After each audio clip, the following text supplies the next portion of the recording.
സംസ്ഥാന യുവജനക്ഷേമ ബോർഡും പീരുമേട് ഗ്രാമപഞ്ചായത്തും സംയുക്തമായി സംഘടിപ്പിക്കുന്ന പീരുമേട് പഞ്ചായത്ത് കേരളോത്സവം ഡിസംബർ വിവിധ ഗ്രൗണ്ടുകളിലായി നടക്കും. രാവിലെ 8:30 ബഹുമാനപ്പെട്ട പീരുമേടിൻ്റെ MLA വാഴൂർ സോമൻ മേലെടുത്ത എസ്റ്റേറ്റ് ഗ്രൗണ്ടിൽ വോളിബോൾ ടൂർണമെൻറ്റ് ഉദ്ഘാടനം ചെയ്ത് കഴിഞ്ഞിട്ടുണ്ട്. ഇന്ന് തന്നെ ഗ്രൗണ്ടിൽ ക്രിക്കറ്റ് ടൂർണമെൻറ്റും നാളെ രാവിലെ മുതൽ 8-ാം തീയതി രാവിലെ മുതൽ മരിയഗിരി സ്കൂൾ ഗ്രൗണ്ടിൽ ഫുട്ബോൾ ടൂർണമെൻറ്റ് സംഘടിപ്പിക്കും.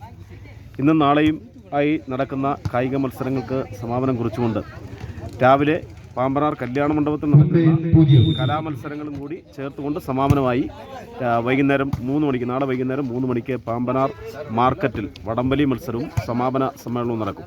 സമാപന സമ്മേളനം ബഹുമാനപ്പെട്ട ഇടുക്കി ജില്ലാ പഞ്ചായത്തിൻ്റെ പ്രസിഡന്റ് ശ്രീ KT ബിനു അവർ സമാപന ഉദ്ഘാടന സമ്മേളനം നിർവഹിക്കുന്നതാണ്.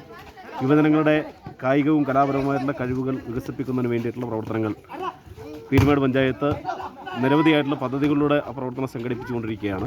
അവരുടെ കുട്ടികളുടെ ചെറുപ്പക്കാരുടെ കായിക കലാപരമായിട്ടുള്ള കഴിവുകൾ വർദ്ധിപ്പിക്കുന്നതിനാവശ്യമായിട്ടുള്ള വേനൽക്കാല പരിശീലന ക്യാമ്പ് സംഘടിപ്പിക്കുന്നുണ്ട്. ഓണക്കാലത്തോടനുബന്ധിച്ച് കായിക ചേർന്നുകൊണ്ടാണ്